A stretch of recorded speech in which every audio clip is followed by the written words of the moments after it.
Hi Gordon. Today we're going to look at changing the fuel filter on a Mercedes 300D Turbo, and this particular engine has two filters. You can see that one of them is just a little, maybe $1.50 filter, and you can see right through it, it's plastic, and it's the filter that comes from, it's between the fuel tank and the fuel pump, all as far as to stop big rocks and tree stumps and stuff that may exist at the filling station. It doesn't do much filtering. It's just a little mesh thing there. The real filter that filters the diesel on this car is a little canister filter, and you can see it's got an O-ring seal on there, and it's just a screw-on type filter. The particular model number on this one, it happens to be an HENGST, a Hengst brand. It's an H31WK01. It was used on several different Mercedes engines, and we need to change this about every 30,000 miles. So I don't know when the last time this one was changed. I just bought this car, so we're going to look at these and see whether they need to be changed. Now this one, we can just look. If the diesel fuel is clear and this is not plugged up, I'm not going to bother with this one. It just has a couple of clamps to change it. But to change this particular filter, I just really need two things. I need a 22mm socket, and of course this is a 1/2-inch drive because the socket is fairly large. It's a little larger than what's normally available in a 3/8-inch drive. So I'm going to use a 1/2-inch drive ratchet, a 22mm socket, and then I'm going to need a 17mm open-end wrench to vent the system, and we'll talk about that when we get over there to it. But that's all I really need in terms of tools. So let's get to that. When I start, I always take this fuel filter out of the box because I'm going to put that old one inside this box as soon as I finish. So let's set that aside, and I'll have the box available to put the filter. Now the first thing we're going to look for is this particular filter, just to see if it's dirty. And I can see, and you can see that it's right beside the injection pump here, and you see if I wiggle it a little bit, you can see a little bubble in it right there. But it's very clear. It's not really dirty at all. It doesn't really need to be changed. If I did need to change it, I would just unscrew those two clamps, one right here and one right here, and it would just go right there in its place. And of course, diesel will get all over the place. You got to be careful. You need something underneath the car. You're going to drip a little diesel when you do these jobs, but nothing to worry about. It stinks a little bit, but doesn't hurt anything. So let's set that one aside. I don't want to change that one today. In order to change that main fuel filter, right at the top there's a nut, and I want to loosen that nut, and when I do, I'm going to hold the bottom of the filter in place and turn this 22mm nut, of course counterclockwise. Got it loose enough to where I can now try to twist it. And you can hear it break loose. Perhaps you can hear it break loose. The nut comes off. You can see that it's got a little washer used to seal right there. I'm going to put that back.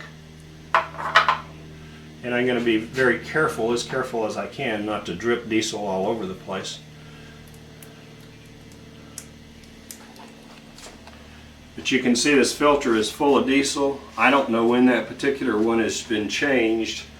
Just for safety's sake, they don't cost that much money, I'm going to change it. And perhaps what I should do, and I will later, is dump that into a recycling container of oil. It'll mix right with the oil and be recycled. It does have a little diesel inside there. So now we want to put this new filter on there. It's already got a seal. All we need to be concerned about is putting it on in such a way that the seal matches up, and there's really not any way to get it on there incorrectly. Actually, we just want to hold it under the bottom, and we can actually twist the filter or the nut. It doesn't make any difference. And you can see that.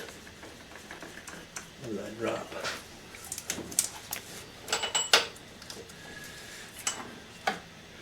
Someone lost a bolt. A spare bolt got stuck, and someone probably never found it. It was stuck up underneath that engine. I don't know. It probably found another one eventually. But you can see that I'm twisting that filter on there, and it doesn't have to be very tight. turn my ratchet around to the tightening position.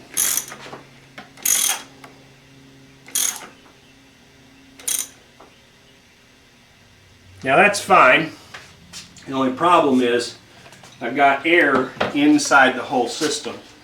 And now the car won't really run because the air that's inside that filter needs to be replaced by diesel fuel.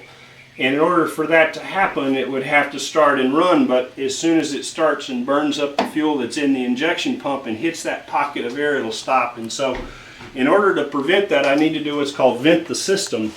In order to vent the system, Mercedes provided a little hand pump right here. You can see the little handle. And that's a little hand pump that will allow me to pump diesel fuel through the system. And what I'm going to do is crack a valve right here that's a vent valve. I need a 17mm open end wrench, and I'm going to turn this. How do you know which one it is? Well, it's the one with the arrow pointing out. So it's the little line that leads out of the filter. So I want to pump the fuel all the way back through the diesel fuel filter and fill that filter up with diesel fuel in such a way that fuel starts to come out this vent line. So I'm going to crack it open, and of course nothing will come out right now because it's air. Then I'm going to go down here to this little thumb screw, this little pump, and if you turn that little vinyl handle counterclockwise, and sometimes they're kind of tight, turn it, it unscrews. And finally when I unscrew it, it's a little pump. And if I get it unscrewed all the way to the top, you can see that it moves about an inch. Hold on, let me get it.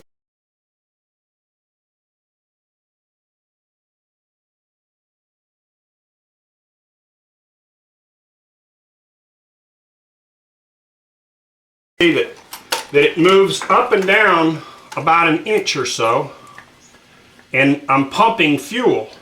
Now what I want is to get fuel out of that. You can see now it's bubbling out, and I want to get, actually it's air right now, but I got to get fuel nicely coming out of that thing in order not to have any air in the system.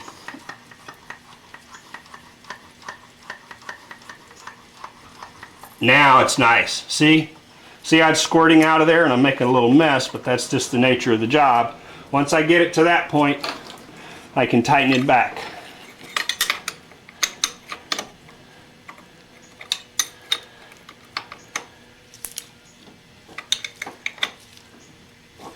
Now I want to put my thumb screw back, so the little pump, I screw the handle back down into the body. Tighten it up, just hand tighten it, that's all it needs. And then I'll take my shop towel and wipe as much of the excess diesel fuel as I can off there. Kind of makes a mess.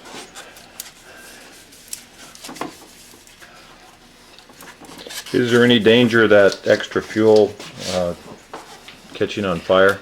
No, diesel fuel is not volatile like gasoline.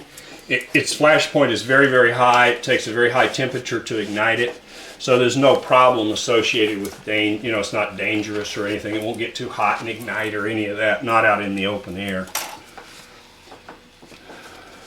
We might go to the car wash and just spray that engine down when we're finished here, because, of course, remember, we only do this every 30,000 miles, so it's not as if we have to do this every month. This is a periodic fuel change that we go through on these engines.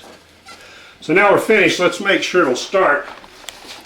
I always want to start it up, and when it catches, run it pretty hard to make sure that I've got all the air out of there and that everything works. So now we know that we've got all the air out of the line, and we ought to be able to look up here right around the top of that filter and make sure we don't have any diesel pooled up there. Pooled, I meant to say. And make sure that seal right around that nut is sealed off, and it is, so we don't have any leaking diesel. And now we've changed the filter.